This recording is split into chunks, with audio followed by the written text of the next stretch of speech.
आत्ताच माझ्या आईचा 80वा वाढदिवस मी साजरा केला. मोठा केक आणला. सर्व नातेवाईकांना बोलावलं. चहा, पाणी, नाश्त्याची पुरेपूर व्यवस्था केली. फुगे पताकांनी घर सजवलं. मला बरं वाटलं. माझ्या आईचा वाढदिवस आहे. माझी आई 80 वर्षाची झाली. सर्वजण आनंदात मजेत होते. आईला ओवाळण्यात आलं आणि केक कापायला घेतला. सर्वांनी वाढदिवसाचं गाणं म्हटलं. केक कापण्यात आला. कापलेला केकचा एक छोटासा तुकडा मी उचलला आणि आईला भरवण्यासाठी पुढे गेला.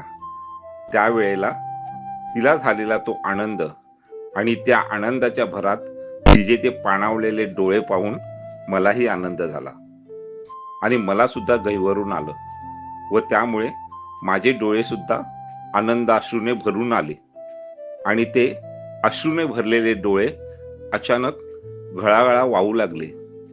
का कोणास ठाऊक अश्रू थांबतच नाही आणि मी अचानक ढसाढसा रडू लागलो. माझं रडणं थांबेच ना. मी मोठमोठ्याने हुंदके देऊ लागलो. वाढदिवसामध्ये शांतता पसरली. सर्वजण आश्चर्याने माझ्याकडे पाहू लागले. पण माझं रडणं काही थांबेच ना. शेवटी मी स्वतःला सावरलं आणि तेथून सरळ बेडरूम मध्ये गेलो. परंतु माझं रडणं काही केल्या आवरता येत नाही. माझ्या पाठोपाठ माझे मित्र आले, माझे नातेवाईक आले. त्यांनी मला समजावण्याचा खूप प्रयत्न केला. काय झालं ते विचारण्याचा प्रयत्न केला. थोड्या वेळाने मी स्वतःला सावरलं. थोडा वेळ शांत बसलो. एक दीर्घ श्वास घेतला आणि अचानक तोंडातून शब्द आले, आई. हो, आई. ज्या आईचा मी 80वा वाढदिवस करीत आहे त्याचा मला आनंद आहे. आनंद ह्या गोष्टीचा आहे की तिला 80 वर्ष पूर्ण झाली. पण पुढे काय? 80 वर्षानंतर माझ्या आईचं आणखीन आयुष्य किती असेल? ती आणखीन नक्की किती दिवस जगणार? या सर्व प्रश्नांनी मी भारावून गेलो आणि मनात उगाच नको तिथे एक शंकेची पाल चुकचुकली आणि एकच विचार मनात आला, कधी माझी आई मला सोडून देवाघरी गेली तर? माझ्यापासून दुरावली तर? दिसेनाशी झाली तर मी काय करू? मी कसा राहू? मी कसा जगू? मन गहिवरून आलं, व्याकुळ झालं.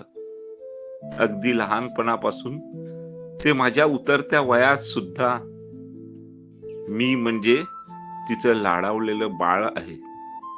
लहानपणी सावरलेल्या तोलापासून ते असंख्य दिलेल्या संस्कारांच्या बोलापर्यंत मला तिची आणि फक्त तिची सवय झाली होती. अगदी सकाळी उठल्यापासून ते रात्री झोपेपर्यंत 24 तास डिजिटल कॅमेराप्रमाणे मायेने माझ्यावर लक्ष ठेवून असलेली माझी आई, तिचं संपूर्ण आयुष्य तिने आमच्या काळजीतच वाहून घेतलं होतं. तिच्या संपूर्ण आयुष्याचा जर का विचार केला तर तिने संपूर्ण तिचं आयुष्य आमच्यासाठी जगण्यातच घालवलेलं असेल. तर ती स्वतःसाठी किती जगली असेल ह्याचा हिशोब लागणे कठीणच आहे. म्हणून मी तिचा विरह कसा सहन करू ह्या नुसत्या आठवणीने, कल्पनेने मी रडत होतो. आणि अशा अवस्थेत सर्व गर्दी बाजूला सारून आई माझ्याजवळ आली. माझ्या डोक्यावरून हळूच मायेने हात फिरवला आणि म्हणाली, बाळा, कसा आहेस रे? तुला काही झालं तर नाही ना? म्हणून मित्रांनो, आईचे प्रेम, आईची माया ही सर्वांच्या नशिबात असते असं नाही. पण ज्याच्या नशिबात असते त्यांना त्याची किंमत नसते आणि ज्याच्या नशिबात नसते त्यांना तिच्या विना जगण्याची हिंमत नसते. म्हणून मित्रांनो, आपल्याला मिळालेलं आई वडिलांचे प्रेम भरभरून घ्या आणि त्यांना सुद्धा त्यांच्या उर्वरित आयुष्यात सुखा समाधानाने आणि आनंदाने जगू द्या आणि जगवा. शेवटी साधू संतांनी म्हटलंच आहे, स्वामी तिन्ही जगाचा, आई विना भिकारी. अशा या जागतिक मातृदिनी जगातील सर्व मातोश्रींना माझा कोटी कोटी प्रणाम.